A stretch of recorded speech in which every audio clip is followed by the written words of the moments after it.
Hello, Assalamu alaikum, good evening, and welcome to another episode of Health is Wealth. I am your host, Shabnam Riaz. Okay, now for today's program, we are going to talk about what we had, recently a day that was observed, and that was a World Kidney Day with the theme that was Kidneys and Women Health.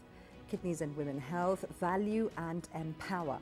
So that was the theme for this year on World Kidney Day. And to talk about, this whole theme and what kidney health means, and especially for women and what they need to look out for, we have with us today our guest in the studio, Dr. Zahid Nabi, Head of Nephrology, KRL Hospital. Thank you very much, Dr. Zahid, for joining us here today. Thank you. Okay, so, let's start with the basic questions. Why do we have the need to observe World Kidney Day, and what actually happens when it's brought out into the limelight? Yeah, thank you very much for inviting me today, and the topic is very relevant. All over the world, World Kidney Day has been celebrated just recently. The purpose actually was to initiate a global awareness, and International Society of Nephrology and International Kidney Foundation, since 2006 they are observing this day, and this day comes each year, and the basic purpose was to create awareness about kidney diseases. Not about only the fact that about the kidney diseases, but also the fact that you should know that if you are at risk for kidney disease. Number two, you should also, if you are suffering from kidney disease, then how to live with that kidney disease. That's also very important. At times you might have a kidney disease and then you get depressed and you look right and left for cure. So the purpose was just to create that awareness all over the world. And it has been a practice now for the last maybe 12 years each year. And this year the theme was about the women health. The last year it was about obesity. So to create awareness amongst individuals, amongst the whole community, that kidney disease is curable if it is diagnosed early. And if, God forbid, you have kidney disease, how you should live with it. Right. And are you at risk? This is a very important question. And you should know as an individual that are you at risk for kidney disease? So this was the basic theme. Right, okay. So the theme was, World Kidney Day, Women's Health, Value and Empower as well. Now, when we talk about empowerment, unfortunately, in our part of the world, we find that, many times women are, the victim of neglect, or, the priority is not nearly as high as it should be. So how do we address that? I mean, we'll go on to technicalities later, what problems actually beset them.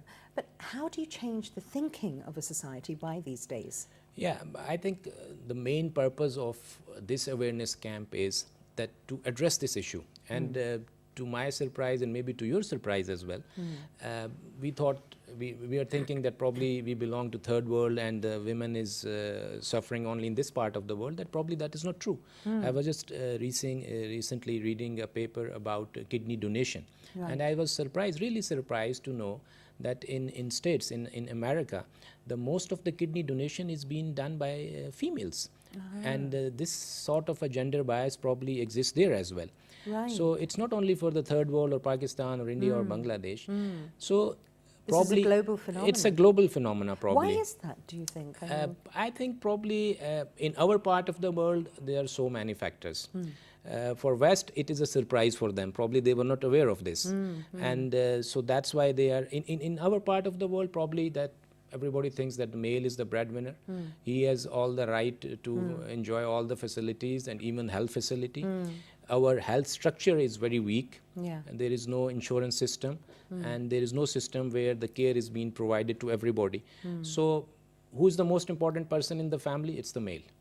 So unfortunately, when it comes to donation, and I can share with you my experience as well as a transplant physician, that most of our donation is from females. Either she's a wife, or she's a mother, or she's a sister.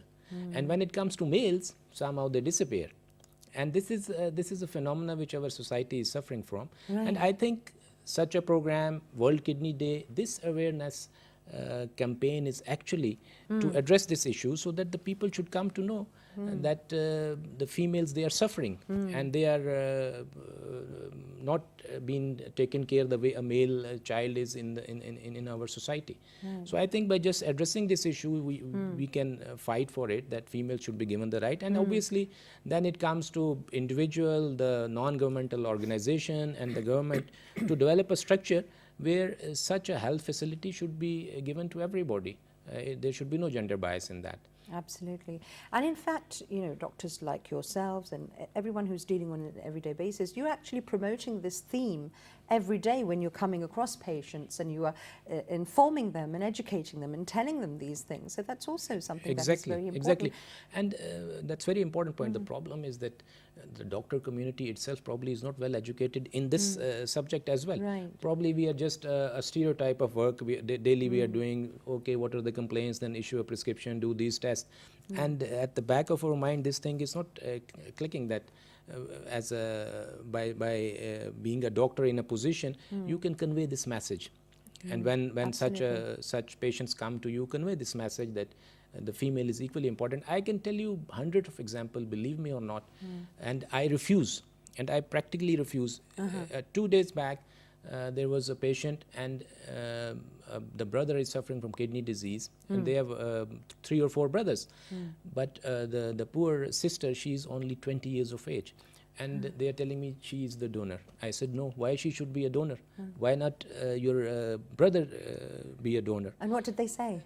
Obviously, it was not, they were not expecting this. This question? Yeah, exactly. They were not expecting this. And I told them she's going to get married, and the issue She'll will bear come. the burden of pregnancy, Exactly. which will take a toll on her And kidneys. exactly. And I think what you were saying, and what I feel, that it is our responsibility to educate doctors on this aspect as well, and then they should go in the community and convey this message. No, that is just so valuable, you know, priceless what you just did, because it does seem that you know, women are usually looked at, okay, you know, if collateral damage or whatever you want to call it, the fallout of other things. That is so important, absolutely. Okay, now, what do you think are the main problems that women suffer from, especially in our part of the world, when it comes to kidney diseases or even UTIs as well? What do they need to be on the lookout for? Yeah, I think being a female, if you differentiate that there are certain diseases which probably are a bit more common in females. There are a few connective tissue diseases like SLE. This is a disease in which your immune system goes against you. It is more common in female, and the kidney involvement is more common in females. But if you see around the globe, maybe around 165 million female are suffering from kidney disease. Kidney disease is the 6th most leading cause of death in females. And pregnancy-related complication, which is preeclampsia, that is the 3rd most common cause of death in pregnant ladies. So I think being a female, when you grow, you should know that there are certain diseases, certain areas where you are at risk. And pregnancy is one of those, where pregnancy-related complications can lead to kidney disease. And if, being a female, you are suffering from kidney disease, I think you should always have a planned pregnancy. And because we should look at it in 2 ways. One, what is the impact of kidney disease on the pregnancy? And second, what will be the impact of pregnancy on vice versa. So a kidney disease, it can get worsened during pregnancy. It can lead to preterm delivery. And at the same time, a pregnancy can complicate the kidney disease. So if you have a kidney disease, you get pregnant, the burden of pregnancy is going to complicate your kidney disease as well. And there are few complications in pregnancy, like preeclampsia, where you develop some... Preeclampsia is the blood pressure? Yeah, that's what I was going to explain. After 20th weeks of gestation, you develop some edema, you develop hypertension, and then you develop protein in the urine. And this is a very serious complication, which has serious implication both on the baby, on the mother, and it is, as I told you, this is the 3rd leading cause of death in pregnant ladies. So being a female, especially once you are in a childbearing age, you should be more careful, and pregnancy has a definitive burden on the kidneys. So you should be aware about it. The other thing which you mentioned in your question is UTIs. That is the most common other common infection in females. If it is a simple UTI or if it gets complicated, which I mean that if the infection just goes and involves the kidney as well, which we call it as pyelonephritis. This is far more common in females. And the mothers, once they are taking care of their young female child, they should especially emphasize on the hygiene. That is very important. Right. And if you have any urinary symptoms like burning in the micturition, burning like while passing urine, you should immediately test your urine if there's an infection, and it should be treated accordingly. Right. But if somebody is getting repeated infections, Right. especially to the mothers, if their child is getting repeated urinary tract infections, don't take it lightly. Okay. This means that there might be some structural abnormality which is predisposing that child to repeated urinary tract infections. And same is true for an elderly female.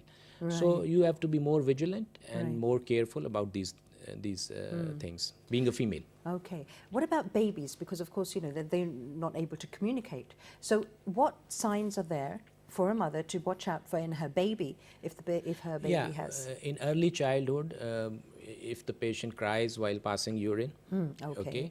and if you see locally there is some skin changes or anything, and one more important thing, if the child is growing old and still he passes urine bedwetting, which I mean at night, and it is happening repeatedly, so you have to consult your doctor to see, because in early childhood there are few diseases, especially kidney diseases, which have these kind of symptoms. So don't take it lightly, then consult your doctor, and a few simple tests will clear everything for you. Right. Okay. So a very important subject today that is being, you know, discussed, and it's very, very important for all the, you know, women who are watching the program, whether married or not, you know, at whatever age. You know, as you said, pregnancy. A woman may be absolutely fine, her kidneys may be fine. What does she need to look out for that will give her the warning signals that, okay, you know, you better get some tests done? Being a pregnant, I think every female should have a regular antenatal checkups. Okay. And most of the gynecologists, once the lady comes to them, they do their urine analysis. And if the urine shows some protein, that is an alarming sign. So don't take it lightly. Protein is an alarming sign. Protein in the urine is a very alarming sign. Obviously, if you have signs of infection in the urine, that will be treated accordingly. Like I said, UTIs and pyelonephritis, which is infection of the kidney, they are far more common in pregnancy, in late pregnancy. But if you have protein in the urine, you have to be very vigilant, very careful. And blood pressure monitoring. Okay. What does the protein in the urine actually mean? What's going on? Protein in the urine actually means that there is some sort of problem inside the kidney, where there is some inflammation and protein is leaking through. Normally, you don't see protein. There is very minimal amount of protein which you see in the urine, which normal urine analysis always shows negative. But if the normal urine analysis shows that there is significant protein, it tells you that something is wrong in the kidney.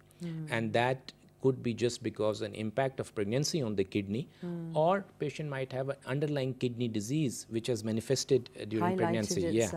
So then we expect always the gynecologist to refer these patients to nephrologists, which are the kidney doctors, to look into it. And then, as I said, hypertension. Right. Hypertension is very important during early pregnancy. You don't get hypertensive, rather hypertensive ladies, they have some drop in their blood pressure. But once the pregnancy advances, and if you develop hypertension, you have to be very careful. And hypertension, protein in the urine, this defines preeclampsia, and then preeclampsia can have more catastrophic complications in females. Like if your hemoglobin drops quickly, this means there is some breakdown of the cells. That is also a complication related to pregnancy that can affect the kidneys. So I think if there is protein in the urine, you have to be very careful. If you develop lower limb swelling, to be on the lookout for that. you should always look for your urine analysis. In blood counts, if your platelet count drops, you have to be very careful why. And then if your hemoglobin drops suddenly, you have to be very careful that there is no breakdown of the cells. And pregnancy related, other than kidneys, if you are pregnant, you should always look for your liver function tests. And these all tests are done during the regular antenatal care. So I think the most important thing is please see a doctor during pregnancy. Absolutely, and take those very seriously, those appointments. So, you know, like Dr. Zahid is saying, when, if you are pregnant, do not take it as just a routine thing. The best thing is to be in contact with your doctor and also to be, aware. The purpose of these programs where we invite experts such as Dr. Zahid is to, arm the layman, the person who is not medically aware of what's going on, to look out for these symptoms. And then, you are the person who's in control of what's happening. So you must take your health very, very seriously. Okay, Dr. Zahid, now, let's say, a woman gets pregnant and she becomes, her kidneys are taking, there's a toll on them, and she develops high blood pressure. After the delivery, after the baby, what does she need to look after? Will things resolve or what very important question. And I'll just add on something more. So if you get pregnant and then you develop hypertension, or you are a hypertensive lady and you get pregnant, so you might be on few drugs which needs to be changed. That is very important. Okay. So once you were not pregnant, the doctor has given you an antihypertensive drug which you should not take once you get pregnant. Okay.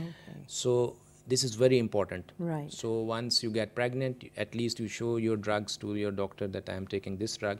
So most of the time, the most commonly antihypertensive drugs which are used, they are contraindicated during pregnancy. Okay. So your doctor probably will change the drugs. Right. That is one aspect of it. The other thing is that if you have developed a complication related to pregnancy, like I said, you have protein, you have edema and all those stuff. So once you get delivered, we expect these things to settle down. So we always tell our patients that don't take a clean chit at the moment. You have to come up for a follow-up, maybe after 2 weeks' time. Okay. And then another checkup maybe after 4 weeks' time. And then if the things disappear, then it is fine. It's a very intelligent question, because sometimes what happens that we are saying that this is preeclampsia, okay, because the patient was from far-flung area. We don't have our antenatal record. She comes to us late in the pregnancy, and we see there is protein in the urine, we see she is edematous, we see that she is hypertensive, we label her as preeclampsia. But because we don't have our previous data, we don't know, maybe this protein was there before pregnancy. Okay. So the pregnancy is finished now, and you have to come for a follow-up. And if the proteinuria persists 4 to 6 weeks after pregnancy, then this is not probably preeclampsia. Then this is an underlying kidney disease. So once you get delivered, still, and if you were suffering from this sort of a problem, once you get delivered, still you need to be in touch with your doctor and see them in 2 to 3 weeks time, at least twice, so that he tells you exactly, okay, now you're safe, and you go. And if you have developed preeclampsia and you were develop hypertension during pregnancy, be careful that there are chances that you become hypertensive as well. And in next pregnancy, you might be exposed to the same risk. So you have to be more careful. Exactly. So it's a balancing act, isn't it? It's a balance you and have to. Also, it's probably not that, if your first pregnancy was okay and you didn't develop any complications, that doesn't necessarily mean that your next pregnancy. Exactly. I totally agree with you. Right. So don't take it lightly that last time it was okay, so this time everything will stay okay. Right. You just need a regular checkup, and that's all. But basically, a lot of it is common sense. Exactly. And the purpose of this program, as we say again and again and again, is why wait? Yes. Till, things are so bad that you have to take drastic measures. Exactly. Whereas, so many doctors come on the programs, you yourself have, and you're saying that, prevention. Exactly. Why let things go to the last limit where, at that time you're exhausting your finances as well as your health, and, it's better to take care. Okay. So very, very important things that Dr. Zahid is telling us about. Okay. Now, we spoke about donor selection. For many people who don't know, who can be a donor? Yeah. You see, donor, you're talking of a kidney transplant donor. So if somebody is suffering from end-stage kidney disease where the doctor has said now either you need dialysis or you have to go for a transplant. And then who is going to donate you the kidney? Right. We discussed earlier, unfortunately, in our society, there is some sort of pressure on females, willingly or unwillingly, they step forward for donation. And most of our donors are unfortunately or fortunately females. I say fortunately because they get this chance, and it has been given by Allah Ta'ala to give this sacrifice for somebody, and males are actually not stepping forward Is the there way. anything that can be done to protect? We have a existing HOTA law, which is Human Organ Transplant Authority law. If you are married, then again it comes to male. You have to take permission from your husband. The husband, I don't know there is some sense in it or no, but the husband has to give permission that his wife can donate.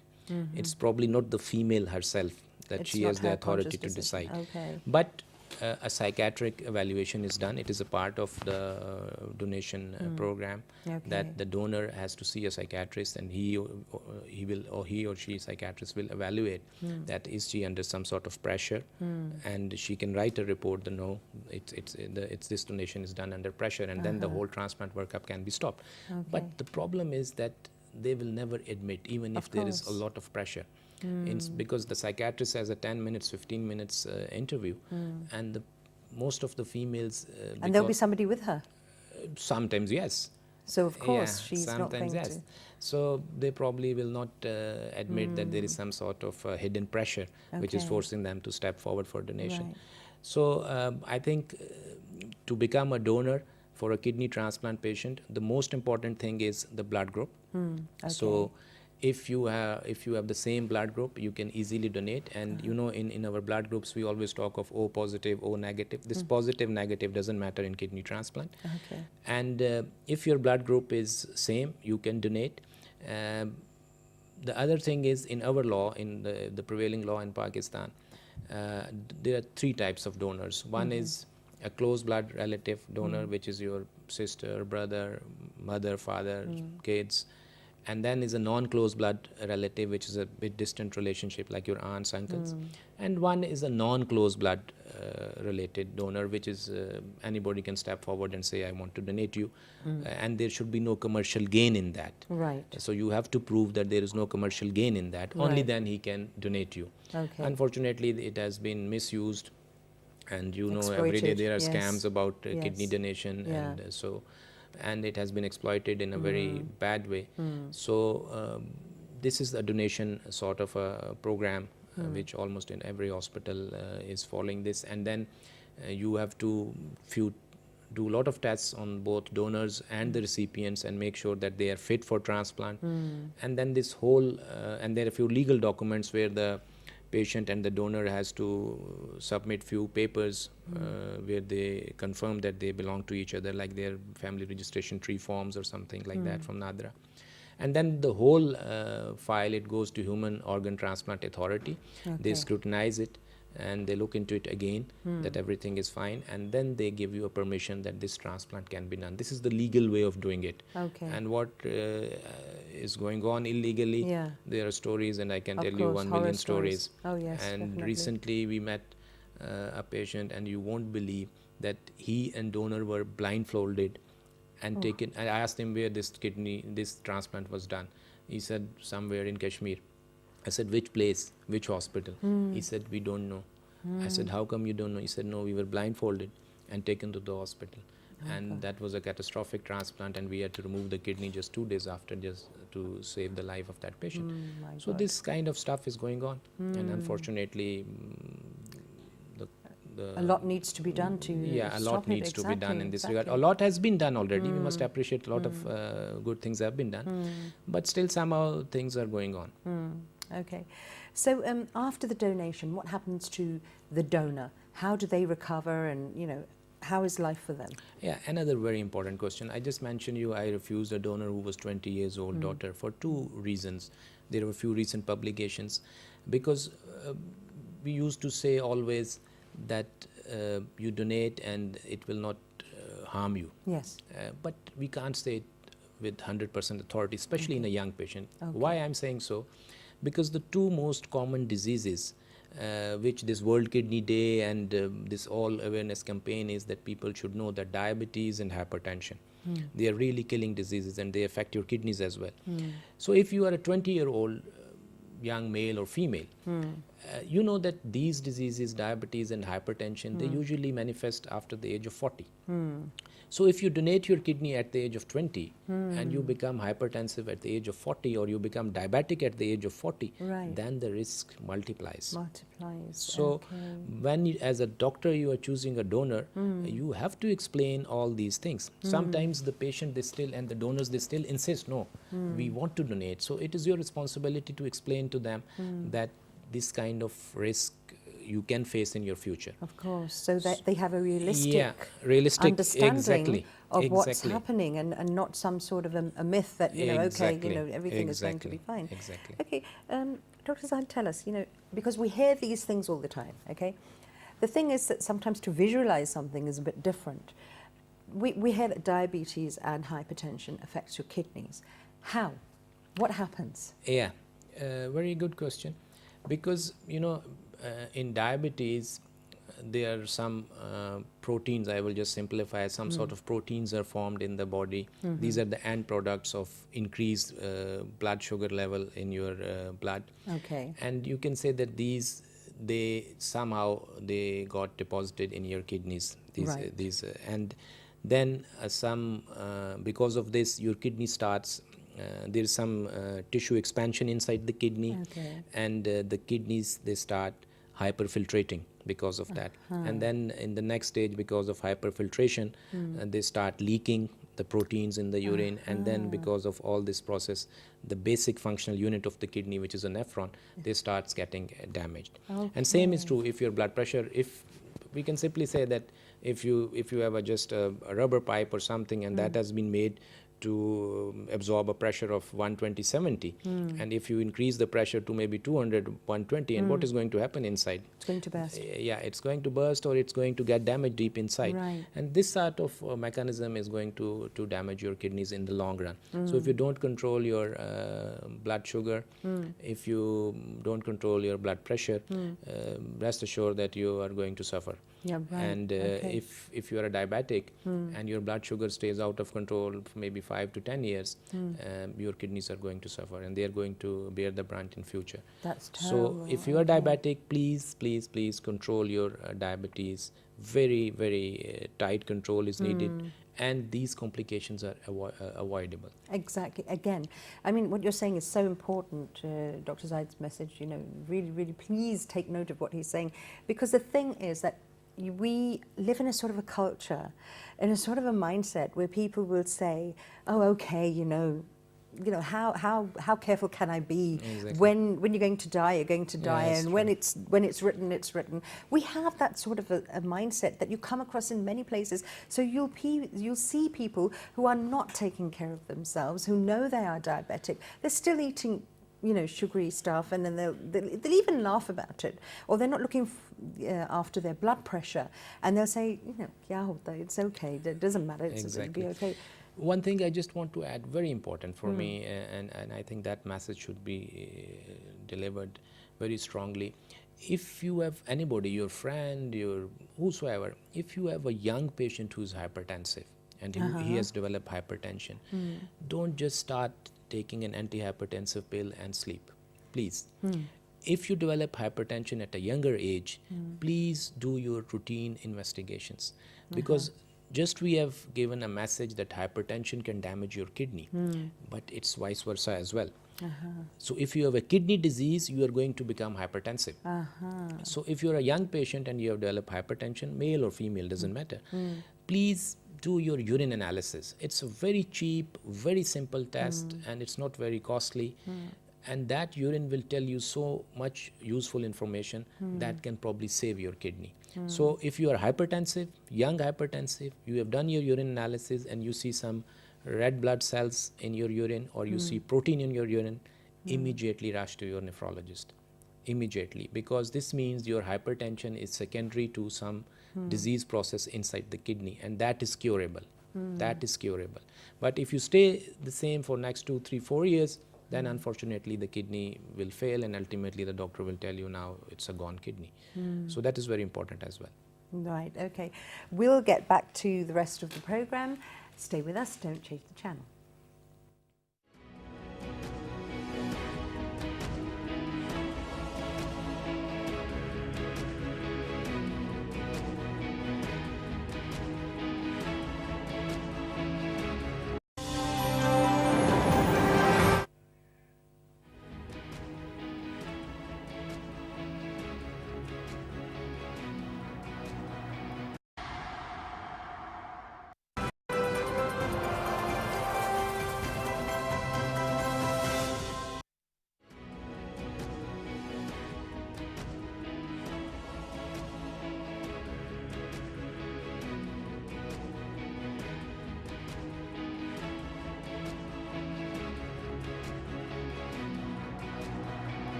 Hello, welcome back to the program. Okay, today we're talking about kidney diseases, and all in the backdrop of World Kidney Day that was observed recently. And the theme this time was, women and how vulnerable they are. We are talking to our expert, Dr. Zahid Nabi. And Dr. Zahid, I'm going to ask you, who are the people who are more at risk to kidney diseases, and what are they? I think that is a very important question. And in the beginning, I said this whole global awareness campaign is to tell people that you should know that are you at risk or no. And we just mentioned before that if you are a diabetic, you are hypertensive, you are at more risk for kidney disease, so you should be more careful. At the same time, if you're obese, if you're a smoker, and then there are few diseases which run in the family. So if you have a family history of kidney disease, then probably you have some little more risk than a general population. Right. So, and at the same time, kidney stones. Right. So if you are suffering from kidney stones, then you have to be careful and you should be more vigilant. So mostly these are the people who are at more risk. And at the same time, if somehow you have some sort of a disease where you are using a lot of painkillers, these painkiller medications which are commonly available in all medical stores over the counter in Pakistan.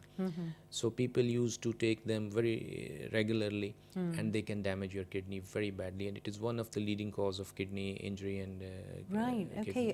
What painkillers are those? What are the very ones that- very common painkillers. Paracetamol as well? Paracetamol is also, but to a lesser extent. But the other the salt like diclofenac sodium, naproxen, ibuprofen, Ponstan people are taking, and Oh, these yes, very mefenamic happily. acid, very happily. Yeah. And if you take them for quite some time, your kidneys are going to bear the brunt of it. to pay the brunt. And at sometimes it's maybe in a specific environment, one tablet can do the damage. Really? Like if you develop diarrhea, you are volume depleted, and on top of it you take a drug, then it can be a catastrophe. So you have to be very careful, and you should know that these are the risk factors which can predispose you to a kidney injury, and you need to be more aware of it and more vigilant about it. Okay. What are the food that you shouldn't be eating if you have a kidney problem? Yeah, if you have a kidney problem, it depends upon the type of the kidney problem. Okay. And if you have if your disease is pertaining to stones, right, then it's very important that what kind of stone it is. Okay. If it is a calcium containing stone, that obviously we ask them not to take too much red meat, spinach, tomatoes, and these kind of stuff, and have adequate hydration. That is very important. So that How much water should they be drinking? at least 8 to 10 glasses of water is the minimum which you should take if you are suffering from kidney stones. Right. And the diet, if you are hypertensive, the most important thing is salt. Salt restriction is very important in a hypertensive patient. So if you take a lot of salts, even your drugs, they will not work. Right. So restricted salt is needed. And then those patients who have, as I said earlier, that if you have a kidney disease, you should know how to live with that kidney disease. And if the doctors tells you that you have chronic kidney disease stage 2, stage 3, which is a bit advanced kidney disease, then protein restriction. That is very important. And the most important protein diets, is meat, fish, egg, chicken, right, beef, so, even pulses. So these have high content of proteins. Right. So usually it's not you don't need to abandon them, but you have to decrease the quantity. Of course. A good dietitian will help you. He can make a food menu plan for you. But usually it says that if you have an advanced kidney disease, the daily requirement is around 0.8 gram per kg per day. Okay. And an egg contains maybe 4 to 5 grams of protein. So you have to restrict proteins. So diet according to the type of the disease. Okay, right. Any foods that are specifically good for your kidneys? This water, I think this is the most important thing, which is because you have to hydrate yourself, your kidneys very well. And if you're well hydrated, probably you are preventing so many things. So many things. Okay. So what about the weather impact? when we see it getting very hot. Yeah. And what does that do? Yeah, again, and the weather impact is again indirectly related to your hydration status. Okay. Because if you are working outside and it's very hot and you're not taking enough water, you get dehydrated. And dehydration can just damage your kidney, which we call as acute kidney injury, other than predisposing you to stone formation. But people, mostly we see sometimes that they develop diarrhea, they lose a lot of water from their body, they don't take enough liquids, enough fluids, and then they come to the hospital with acute kidney injury, which means that the kidney was very healthy, but just because of this loss of volume, the kidney got damaged badly, up to the extent that sometimes they need dialysis for it. So you have to be very careful. Don't take this diarrhea stuff very easy. And if you are unable to take enough orally, then you have to get some sort of an IV fluid, so that your body fluid volume should not suffer. And this can damage your kidney badly. And this concept, this acute kidney injury, if you replenish them with good fluids, it is a reversible phenomenon. And few years back, it was thought that, okay, once you regain your kidney function, now you are okay. Your kidney tests are not normal, or you are free, just go and relax. But now the recent research says that that is not true. If you get a kidney damage once, it's a scarred kidney. And down the road, after many years, you still develop a chronic kidney disease on top of that acute kidney injury, which you have suffered maybe a decade ago. So if you have suffered an acute kidney injury episode, be more vigilant, be more aware of the fact, though your kidney is normal today, but you have to have a periodic checks down the road. Right. So what are the symptoms that you should be looking out for? Yeah, in kidney disease, unfortunately, there are no common symptoms which defines that, okay, this is a kidney symptom, because they intermingle. In chronic kidney disease, you don't get any symptoms before you lose almost 90% of your kidney function. So this is the problem. That's why this whole World Kidney Day and global awareness program and all those stuff, that you should act in time. So because once the more devastating symptoms which define that, oh, your kidney is not functioning, loss of appetite, you start developing nausea, vomiting, weakness, lethargy, difficulty in breathing, decrease in urine output, and you develop lower limb swelling. So these kind of symptoms, they present late or very late. So that's why the whole emphasis is that you should know that you are at increased risk, and then you have periodic checks so that you act in time. You yourself are being intelligent about your own health. That's one of the main things. Okay, now let's talk about treatment and the availability of treatment for people throughout the country. What does it look like? And do we have enough centres looking after people with kidney? Pakistan has a population explosion. Whatever you do is not enough to cater this huge population. But I think over the years, a lot of good things have been done, and probably in right direction. I must appreciate that recently a very huge and a very state-of-the-art liver kidney institute has been inaugurated in Lahore, and few of my junior colleagues have joined, and I just got a very excellent feedback that they have developed a really state-of-art institution.